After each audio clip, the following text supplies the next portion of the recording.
Hello everybody, and welcome back to a new Game News Roundup. Well, I said as soon as Sony unveils the PlayStation 5 Pro, I'll get a video out ASAP, and here we are.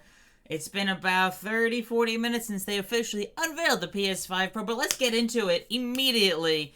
PlayStation 5 Pro comes out November 7th. Pre-orders open on September 26th. Now, keynotes. It is a digital-only console. There's no disc drive, but you can buy the disc drive separately. It's the same disc drive that comes available with the PS5 Slim. So if you buy the PS5 Slim Digital Edition, you can spend $80 on a disc drive. So the PS5 launches November 7th for $700 in the US, £700 in the UK, 800 euros in Europe, and 120,000 yen. Again, if you want the disc drive in the US, it's another $80. So it costs you $780 if you want to buy the disc drive separately. Or, well, I guess maybe you could find a better deal in other places. But another thing of note, the standard PS5 Slim comes with a 1 terabyte SSD, while the PS5 Pro will include a 2 terabyte SSD, so to double the SSD storage, so that could explain somewhat of the price increase, but $700 is $200 more than the PS5 with a disc drive, or $250 more than the PS5 without a disc drive. Just as a heads up, if you're wondering, like, the big thing was the sticker shock. When they announced everything was about what was expected. Specs were leaked 6 months ago, pretty much at this point. It's like, okay, and everything matched what the leaked specs were. So yeah, I just wanted to quickly get into, like, what is the price? Here we go. Oh my goodness, it is not a cheap console, to say the least. Yeah, so anyways, getting into details, we might as well go on to the PlayStation blog post. Let's zoom in here for y'all to be able to hopefully read it a bit better. Or we'll just read the same details because it's here on VG Charts. So yeah, this is via the PlayStation blog post here. We developed PS5 Pro with deeply engaged players and game creators in mind, as many have asked for a console that runs even higher fidelity graphics with smoother frame rates. At 60 FPS, we achieved this on PS5 Pro with several key performance features. And then there's an asterisk. We'll quickly go over the asterisk. First, features only available on select PS5 games that have been enhanced for PS5 Pro when compared with the PS5. PS5 Pro enhancements features will vary by game. So yeah, this is specifically for games that have been enhanced via the PS5 Pro. So not everything will see much in the way of improvements on the PS5 Pro, as a heads up. So, upgraded GPU. This is the main thing with the leaked specs, is basically a better GPU. Although it did technically have the same CPU according to the leaked specs. And I don't think they actually really mentioned the CPU power in this. So, the upgraded GPU. With PS5 Pro, we upgraded the GPU that has 67% more compute units than the current PS5 console and 28% faster memory. Overall, this enables up to 45% faster rendering for gameplay, making the experience much smoother. Advanced ray tracing. We've added even more powerful ray tracing that provides more dynamic reflection and refraction of light. This allows the rays to be cast at double and at times triple the speeds of the current PS5 consoles, and AI, artificial intelligence-driven upscaling. We're also introducing PlayStation Spectral Super Resolution, PSSSR, excuse me there, and AI-driven upscaling that uses a machine learning-based technology to provide super sharp image clarity by adding an extraordinary amount of detail. PS5 Pro provides gamers with amazing graphics at high frame rates. You can hear Mark Cerny, lead architect for the PS5 Pro, discuss the key innovations for PS5 Pro in the following in a video presentation. If you want to check it out, there will be, again, links below in the description.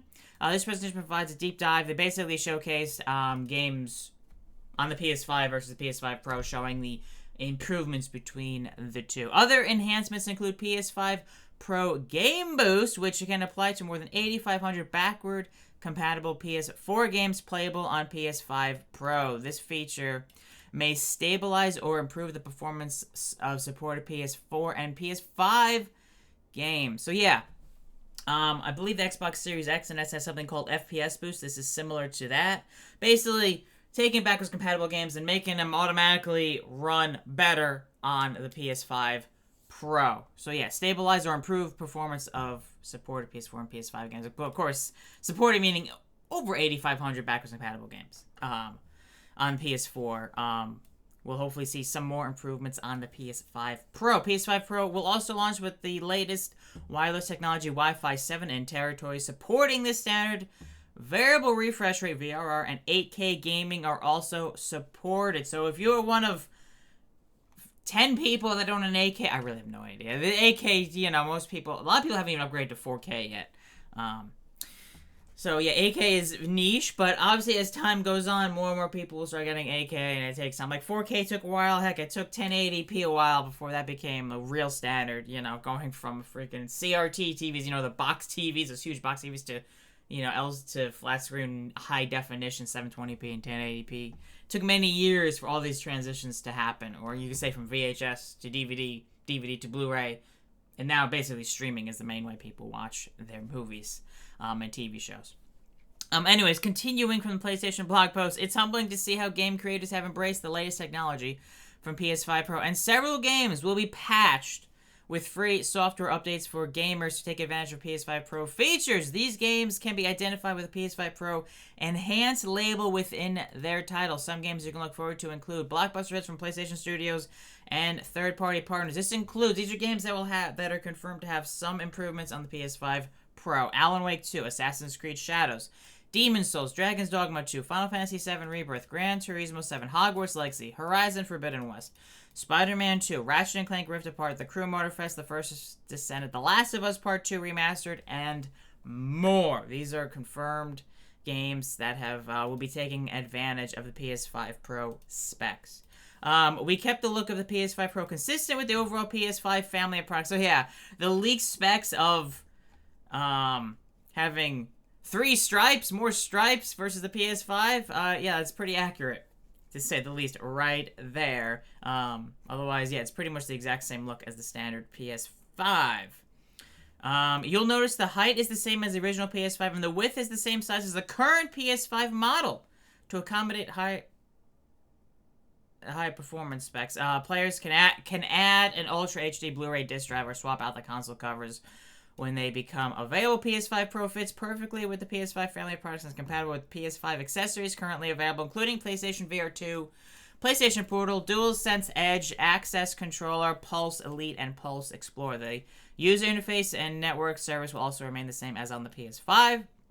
And here we go, the PS5 Pro console will be available this holiday at a manufacturer's suggested retail price of $699.99 in the US, $700 in the US, £700 in the UK, 800 euros in Europe, 120,000 yen in Japan. Again, it includes a 2TB SSD, as I mentioned, which is 1 terabyte more, double the storage as a standard PS5 Slim.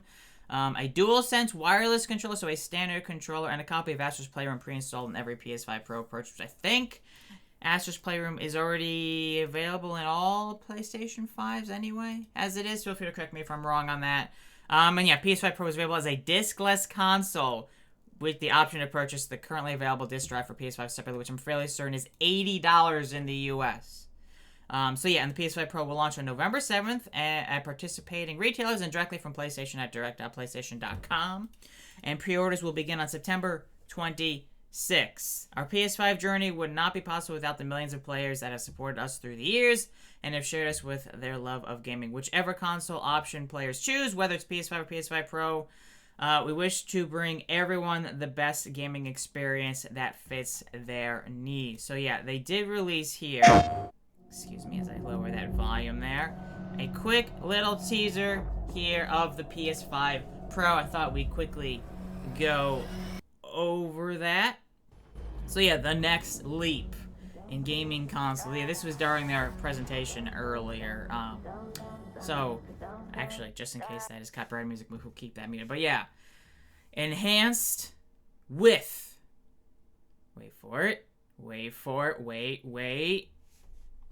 it. PlayStation Spectral Super Resolution, similar to FSR, except probably better technology than the current FSR available on standard PS5 and Series X and S consoles. Higher frame rates. So yeah, games will hopefully run at higher frame rates, better visuals and everything. So yeah, if you want console gaming at the best, PS5 Pro is your go-to console to buy. Of course, again, it is relatively expensive compared to the PS5, the standard PS5. So yeah, here is what it looks like. Here you see, it basically looks like a PS5 digital edition, except with three stripes, three ribs, three whatever you want to call it. You know, kind of about two. Is that about 60% maybe of the way up the side there? And yes, you can remove one of the panels there and add a disk drive as available as a separate. Also, interesting enough, I just noticed something.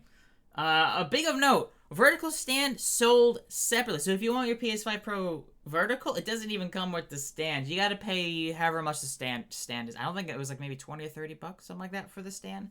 So yeah, if you want the PS5 Pro, you want the disc drive, it's another 80 bucks. So you get the if you want to be vertically, you pay for the stand. So we're probably talking like close to around $800 at that point, plus tax, of course, being in the U.S. In other places of the world, tax is already included in the price, which is kind of wish they did that in the U.S., but I know why they don't in the U.S. If you're wondering, if you're not in the U.S., why is taxes added on later? It's because every single state in the U.S. has different state sales taxes. Here where I'm in New York, it's like 8 point some odd percent for sales tax. Some states have less sales tax. I think New York might be the highest, or it's one of the highest, I think, sales tax wise. So here in New York, you're adding 8 point whatever percent to it. So, you know, $700 for the PS5 Pro, you add, you know, say you say it is 8%. That would be what? God, my math here. An extra, jeez, my brain. I apparently can't math. Apparently it's too early. But anyways, you could do the math there, figure it out. But yeah, so yeah, in the U.S., depends where you live, how much your console will end up costing. Depends on what the sales tax rate is on where you live. But yeah, there is what the PS5 Pro looks like for anyone who is curious. But yeah, I want to get this video out ASAP. If we get more details and more stuff on the PS5 Pro, I will let you all know in future videos. Otherwise, yeah. Thank you all so much for watching. If you enjoyed this video, be sure to hit the like button. Be sure to subscribe. I'm currently a little over 300 subs away from 10,000 subscribers. I know that telling that is a small amount, but for me, it would be cool after all these years to finally hit a new milestone number of subscribers. And again, as always, hope you all enjoy these videos. And yeah, if you enjoy these, obviously subscribe. I try to do any interesting gaming news, gaming sales stuff, and gaming industry information that becomes available. I like to do videos on them. I don't like to spam them like crazy. I know I could. There's enough gaming news where I could post half a dozen to a dozen videos every day about all the different games that get announced or showcased and whatever. But I like to focus on more of the bigger stuff without going too crazy. But anyways, thank you all so much for watching. Hopefully I'll catch you all around next time for some more gaming news, gaming sales, and gaming industry information.